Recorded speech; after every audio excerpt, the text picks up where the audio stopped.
Today's Pet of the Week segment, we are taking you to the skies to tell you about Pittsburgh Aviation Animal Rescue Team, also known as PAART.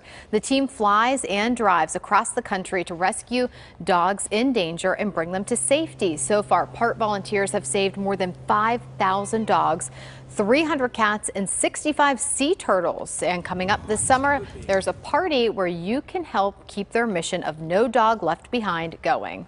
Lynda Manko is PAART's Director of Operations and an adopter of one of PAART's recent rescues. She's here with Kimchi to tell us more about PAART and the Dog Days of Summer fundraiser. Good morning. Good morning. Thank you so much for having us. Sure. Thanks for coming in. We're excited to have you here, and we're excited to have Kimchi here in the studio. Tell us about this guy. Kimchi was one of 200 animals that came from South Korea. They were all part of a meat farm, and they were airlifted in between January and March of this year. Every one of the dogs were just great dogs. They went to several different shelters around Pennsylvania and Pittsburgh, as well as up the East Coast. And tell us just a little bit about his personality. He seems like such a lovable little guy here. He is. He's actually a great dog. Very, very smart. All the dogs that we brought over seem to be very, very attentive and smart as well. Kimchi, I mean, he's only a puppy. He's only about 4 months old, but a lot of the dogs that we brought over were juveniles, and they were all great dogs. Very, very, very good temperament. No aggression issues, no issues as far as behavior typically. I'm sure that makes placing them a little bit easier too. It definitely does. And talk about just their story. I mean, these dogs are coming from South Korea. There's quite a story to go along with this. It really is. So It's just going to take a little nap there on our set. We worked in collaboration with Humane Society International and Humane Society of the United States. And these dogs were all part of meat farms. The Humane Society International is working with the Korean government to get some of these shut down. These dogs were all living in deplorable conditions. This particular group that came over with Kimchi were actually living underground. And these dogs had never had any human contact, never saw light. So the fact that they are such all well-behaved dogs, a little shy, may take a little longer to you know, become a dog in your household, but they are all very, very good dogs. How did PAART get its start? So about 5 years ago, best friends and pilots, Brad Childs and Jonathan Plissette, had started. They wanted to see what they could do to both use their talents as pilots as well as their passion for saving animals. And it just all kind of came together. It started out with one dog, and then they brought on more pilots, and before you knew it, they were flying every weekend and bringing animals from danger to safety.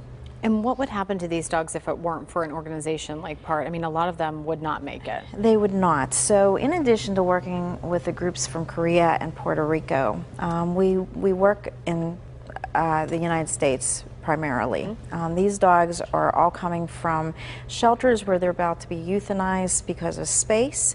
They're coming from areas where there's not spay and neuter programs as well. So the shelters are just completely crowded, and eventually they have to all be euthanized just to make space for the new ones coming in, which will, you know, have the same fate. Sure. So until we came along, this was what was going on. Now we're able to move them. I mean, no dog should be put down just because of where they were unfortunately like space, right, you know, born at. So. Absolutely. Well, I know the community here in Pittsburgh has been very supportive to PAART. Talk about the big fundraiser you guys have coming up. We have a huge fundraiser coming up in August. This is our 4th year, August 25th. I'm sorry, August 26th of which is a Saturday. Fabulous event, fun, food, you know, open bar. There's just so many different things that go on. We have a huge tent. We have auctions online as well as silent auctions. Just a wonderful event. Food trucks. So just a little bit of everything. A little bit of everything. And lots of surprises throughout the event. There will great. be a live rescue as well, and there will be adoptable dogs at the event for up for adoption. And I also heard people are going to have the chance to kind of check out the planes that are used to transport these guys. As well as our big disaster relief vehicle that we just purchased this year. We also have a van, and all that will be on site for people to view. And of course, to be involved in the organization, you don't have to be a pilot, too. You do not. We're always looking for pilots, but we're also looking for drivers and anyone who feels that they have a talent that they would like to share with us. We're open to any volunteers that can help us out. All right, and kimchi obviously not available for adoption, but there are still plenty of dogs that are. So there are. So there's many Korean dogs that will be coming in, but there's also so many thousands of other animals in the Pittsburgh area that could use a new home. All right, thank you so much, Lynda. And you can find out more about PAART and the Dog Days of Summer Party at the Allegheny County Airport on Saturday, August 26th. It's a fun way to support this animal rescue service. And keep watching here on PTL every Monday for more featured Pet of the Week segments.